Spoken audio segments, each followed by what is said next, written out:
if a war broke out between the United States and China, the clash between two of the world's most powerful militaries would be horrific. And the United States could very well lose. That's a concern among current and former defense officials and military analysts, one of whom told Breaking Defense earlier this year that in war games simulating great power conflicts in which the United States fights Russia and China, the United States. Speaking at the Aspen Security Forum last week, Admiral Philip Davidson, who oversees U.S. military forces in Asia, called China the greatest long-term strategic threat to the United States and the rules-based international order. He described China's rapid military buildup in nearly every domain, air, sea, land, space, and cyber, and said that while China's capabilities don't outnumber America's in the region for now, it's possible they could overtake the United States within the next 5 years. But the sheer number of ships, missiles, planes, and people doesn't tell the whole story. What already gives the Chinese the advantage is geography. The Obama administration's ill-fated Asia pivot did not prevent the growth of China's military and economic power in the region, as it built artificial islands, embedded itself in key infrastructure projects, and invested in its military. Meanwhile, President Donald Trump has called into question whether the United States would defend its treaty allies in the Pacific, such as Japan, with complaints about the expense. Davidson said to Aspen that there is no more important American ally in the world than Japan. The question is what could actually cause the United States to fight China? What if China invades and occupies Taiwan, a democratic U.S. partner and arms customer? Would America actually risk World War II? What if China forces its claim to the Senkaku Islands, which the United States considers to belong to Japan? Does that fall within America's treaty commitments to defend its ally? There's no guarantee that a U.S. president, especially Trump, would resort to war in either case. But these are among the scenarios war gamers at the Rand Corporation have studied to see if the United States could prevent China from claiming territory by force. It's not clear that the U.S. could. Notably, the likeliest U.S.-China war scenarios take place in Asia. It's not that a Chinese victory means the Chinese Communist Party takes over Washington, but that the U.S. can't successfully eject China from Japanese claimed territory or Taiwan.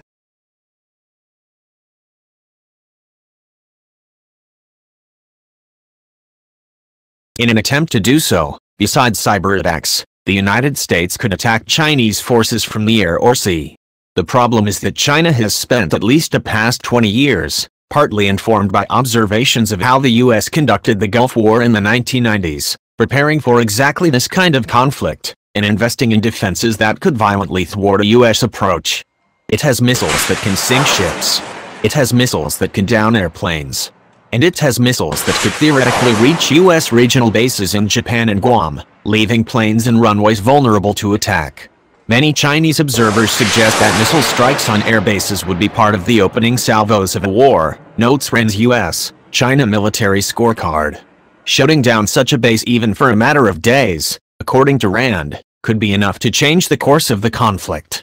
The Chinese don't have to comprehensively defeat the United States militarily in order to achieve their near-term objectives, David Ochmanek, a senior international and defense researcher at Rand, told me. If their objective is to overrun Taiwan, that in principle can be accomplished in a finite time period, measured in days to weeks. Right? Ochmanek participated in the Rand war games that showed the U.S. losing. It's not just that they'll be attacking air bases in the region.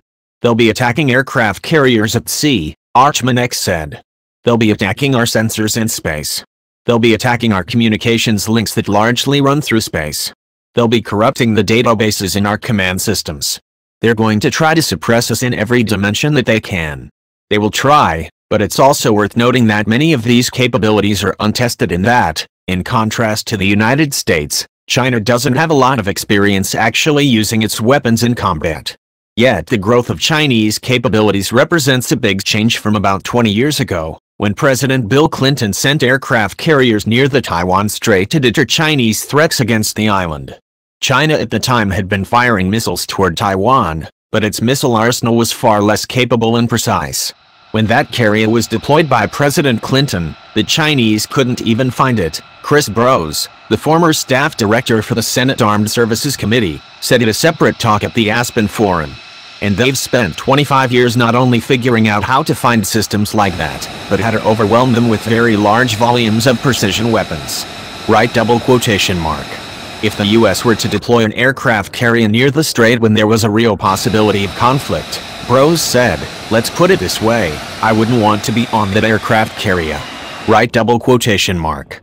For now, the United States is countering China in calibrated ways that send a message of displeasure but that are not likely to provoke an aggressive response from Beijing.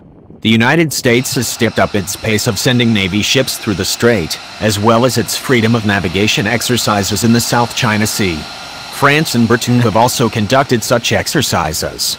And the United States is competing with or confronting China outside of the military realm as well, slapping high tariffs on Chinese imports in pursuit of a trade deal and banning the Chinese telecommunications firm Huawei from doing business in the US. Washington has, however, been less aggressive in pushing China on human rights and democracy issues, including China's mass detention of Uyghur Muslims and its support of the crackdown on protesters in Hong Kong. The United States knows a lot about China's capabilities, but discerning its intent is another question. John McLaughlin, a former acting director of the CIA who now teaches at Johns Hopkins University, notes that Chinese officials have said they aim to be a global power, but what that really means is not clear. Are they trying to build a defensive buffer zone around their borders? A lot of countries do that. Or is their intent something more sinister? When I look at the world, you can sort of say there are certain countries that are hostile to us clearly, such as North Korea and Iran, McLaughlin told me. China still represents a huge uncertainty. Right double quotation mark. Nearly a decade ago, then Defense Secretary Robert Gates warned about the dangers of a high-end war, and said that any defense secretary who advised sending a land army into Asia, or the Middle East or Africa, should have his head examined. The likely costs of such a conflict have only risen since then, and so has the reluctance of the commander-in-chief to get involved in expensive foreign entanglements. As for the Democrats vying to replace Trump, many of the 2020 primary candidates have cited China as a major national security threat, highlighting a bipartisan consensus on the issue in Washington. The policies that flow from that perception are still in most cases a work in progress, however. There's another uncertainty. War games are one thing and reality is another. Intangibles such as training could affect the outcome.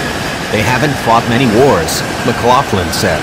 So to some degree, their actual performance beyond war games is yet to be determined. And hopefully we won't have to determine it. Right double quotation mark.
You might want to wear it. Slip-wise, all there is an ILS. There's no axis diagram or...